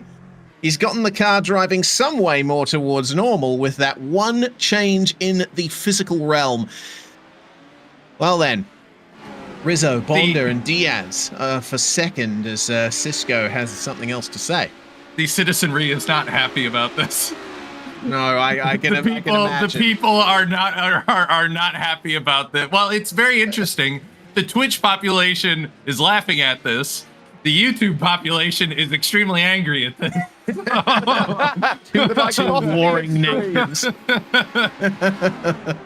We're at the center of a global conflict here. Yeah, I can't say what the CS channels are saying. I've just got the iRacing ones because I'm kind of out of screen space at the moment. But yes, that is very hilarious. Oh, God. Well, then, 3 laps remain, and Tixier is leading by about 2 and a bit seconds at the moment. Lorenzo Bonda and Pedro Diaz, 2 drivers from opposite sides of the Atlantic Ocean. As Bonda gets a little crossed up over the curb on the exit of turn 7. He's going to have to give up second place for the moment, but he wants to remain in that second place for as long as he possibly can. Yes, he will. Got to give this up, because if he doesn't, it's a penalty. I wonder if he's aware. Oh. Well, if your internet goes, then it doesn't matter. Oh, man. France almost decided that Sebastian wasn't going to be allowed to finish this race. Yeah, okay, so he's Sebastian, coming out of the final corner now. Is he going to lift off? No, he's not. Okay. That's doubles. That's doubles, and Tixier's just gotten a black flag. He'll have to spend 30 seconds in pit lane, and that's a real shame to happen so late in the running. That will ultimately give the lead to Pedro Diaz once they cross the line next. And with there being 2 laps to go here, it will be effectively impossible for anyone else to roll doubles from here on out. Unless Tixier rolls another double. Yes, that is correct. So some might say that's karma for Sebastian Tixier adjusting his real wheel. I believe once again. I believe it would be Oh, said this is that dangerous. This is dangerous. Oh, they get out of it. yeah. Good. I was trying to say ball don't lie. Is basically what I was saying there. Yeah. Oh, TCA very deep there into turn 11, but he manages to pull it up just in time. Well, he's going to have to make his way into pit lane now. And that will Don't be- stack it into him. Oh, They nearly did. They nearly just piled them all into him. that was tight. Pedro Diaz and Lorenzo Bonda will gain first and second now, with Aaron Smith and Ross Rizzo moving into fourth and third, This is the respectively. white flag, right? It is, yes. Yeah. Final lap of the race begins. And so now you start thinking about you want the win. They both have license to attack. None of them are under threat. So this is just a case of, can Pedro hold off? Lorenzo is going to give an I have absolute news. hunt.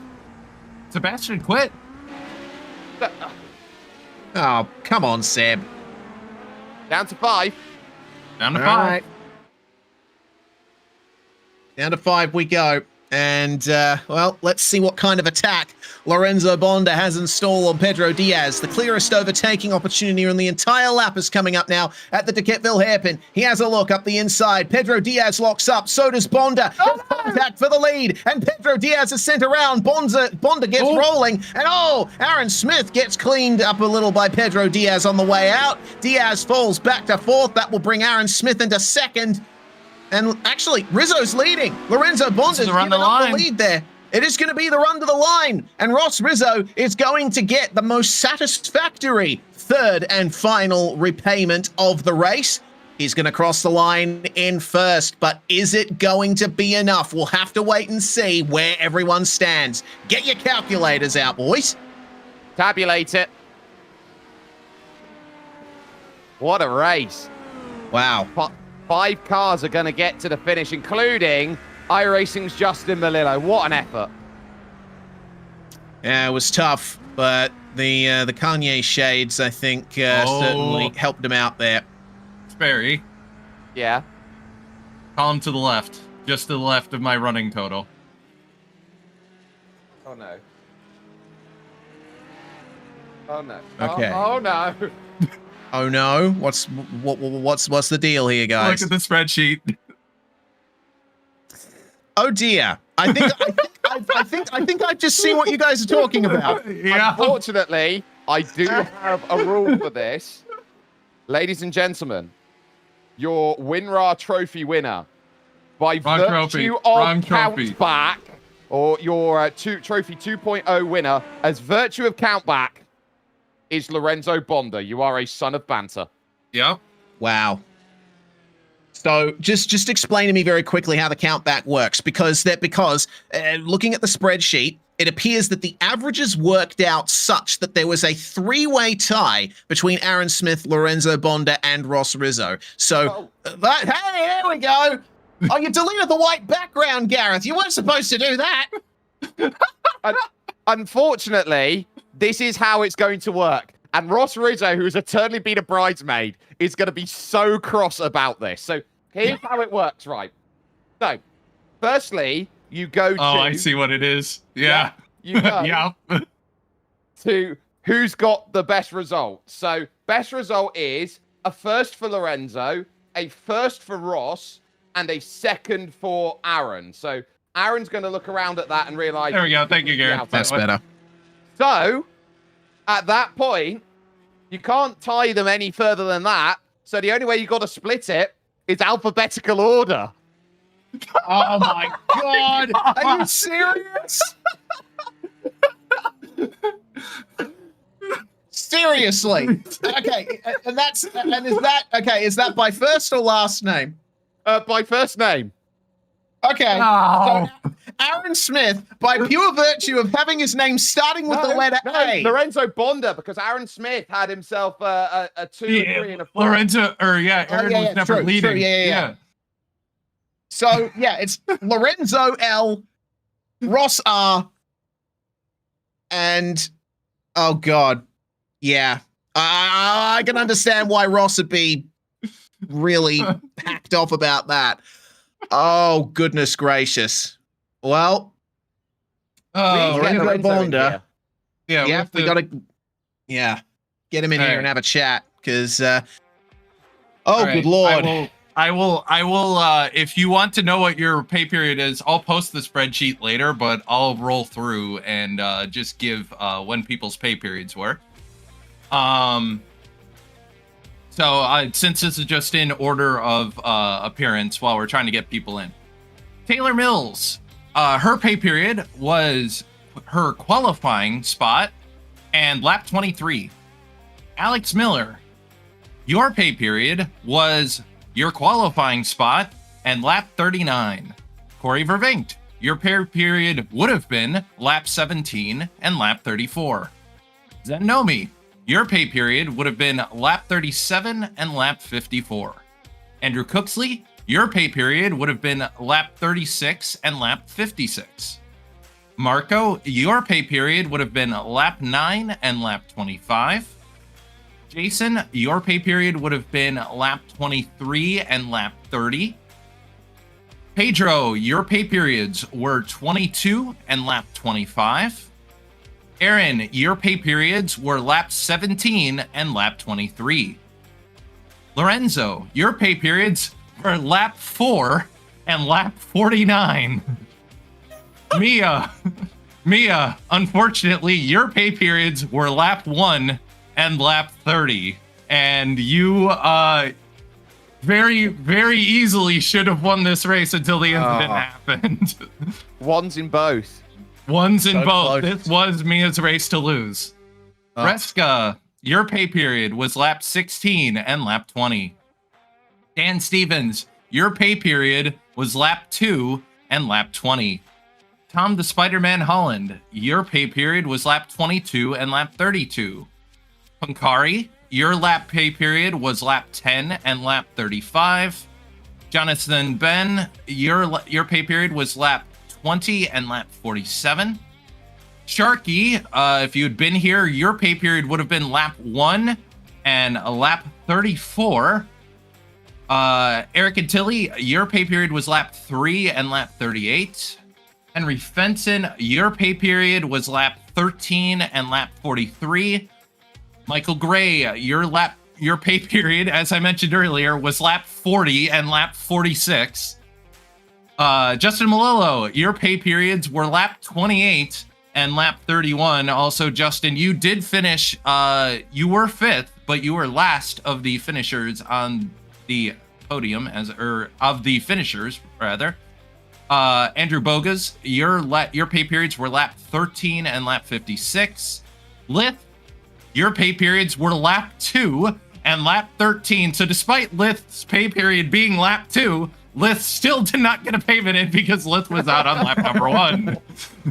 Ross, your pay periods were lap 30 and lap 42.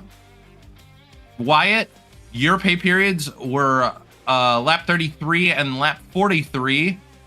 Sebastian, you had completed your pay periods after lap 15 as they were lap 2 and 15. So all you needed to do was finish the race and you would have been all right. Asa, your pay periods were lap 25 and lap 27. McLennan, your pay periods were lap 4 and 14. And Nate, also, I believe, in this camp as well. Nate's pay periods were 3 and 21, but because Nate crashed out before we got there, Nate also did not get a pay period in, even though Nate's pay period, first one, was lap 3. So for those who are looking to understand and is going, what's a pay period? Essentially, what we've done is stage racing, but the drivers don't know where their stage points are scored. Yeah. That's basically the simplest explanation for this event, which was won, as we've mentioned, by Lorenzo Bonda, who joins us now for the winner's interview. Lorenzo, welcome. We've worked with you a few times in the commentary sense, but now you join us as a race winner, albeit probably the worst race to do it. Yeah, arguably the most unexpected race for me to actually win. I was like, okay, let me just hang around my man cave, my timeout. By the way, nice classes, Cisco. I enjoyed that pretty much. Good swag. I appreciate that. I appreciate that. Yeah, we got to rock with the shades, man. And after all, it was just like, yeah, let me just try to do a clean race. I haven't raced in a while in the HPD. Best boy, by the way, best car in iRacing. Whoever disagrees is a boomer. Sorry. I was just like, well, let me just try to race Mia, have a little bit of fun here and there, and then all the shenanigans started to kick up. And I was like, okay, I'm seeing the shenanigans. I'm Brazilian. I can play this game too. So I was just like minding my own business, except for the yellow flag. Let me just talk about the yellow flag. I was actually counting how many laps Ross had to do his 3 laps, and I was like counting out 51, 52, 53, and I was like, okay, let me just do the curve right here. I accidentally didn't pay attention to the tire barrier, and I accidentally hit the tire barrier and had a little bit of a spinneroo. But other than that, great moment for a commentator to do it while we're driving. But other than that, it was great fun. And also, and finally, after so many years, I won an event. Well, Yeah. Lorenzo, I just want to point out you are the 7th different commentator to win a Maxx Bantz Let's go. event. How does it feel? Number 7, Cristiano Ronaldo. See you, by the way.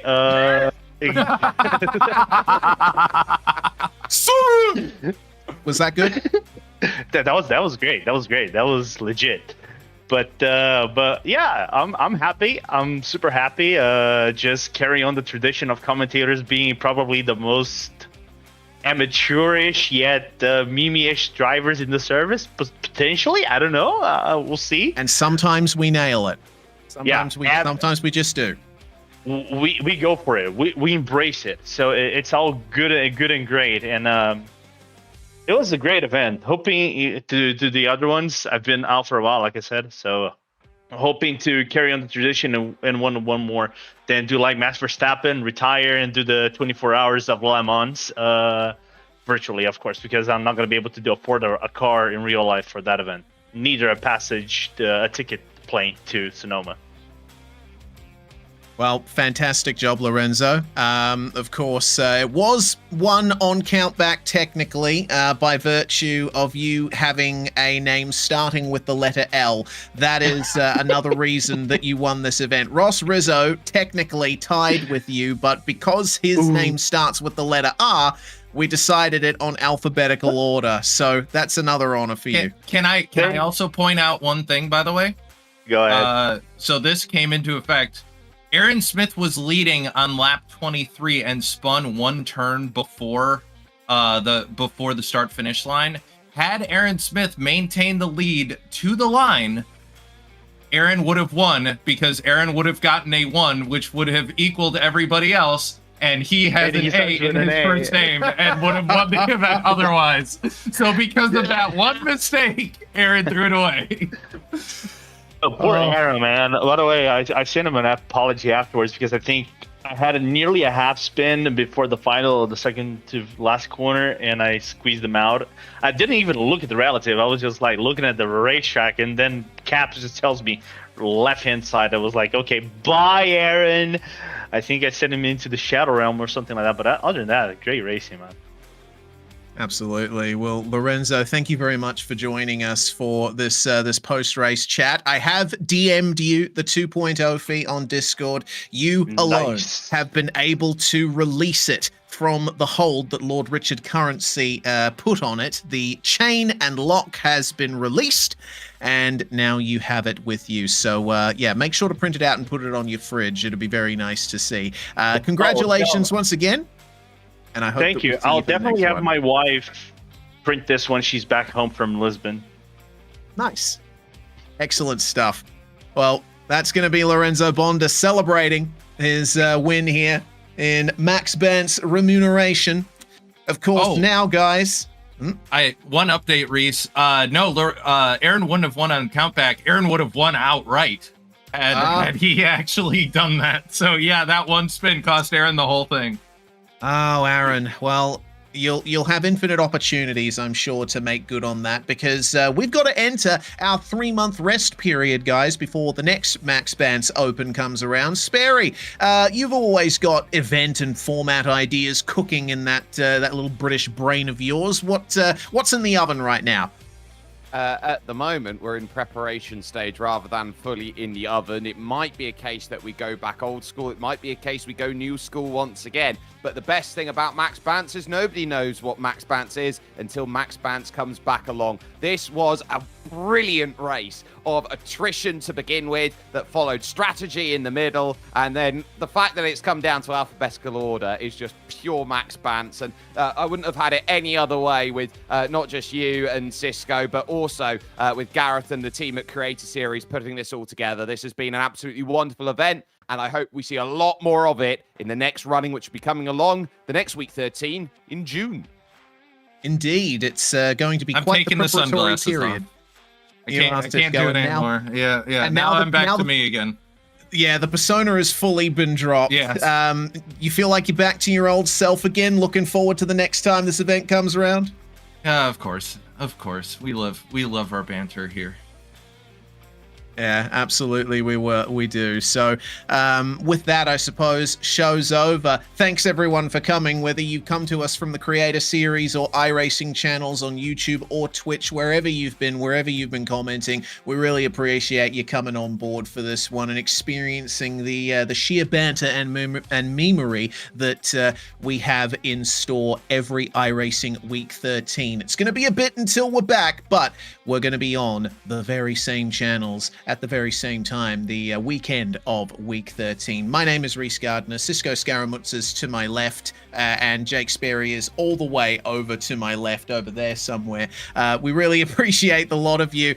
Gareth Allen behind the scenes as well, producing, bringing you these live pictures. Thank you so much for everything you do, Gareth. Fantastic job from you as well. Congratulations once again to Lorenzo Bonda, the newest son of Banter. We'll be seeing you next time for when Maxx Bantz comes around next.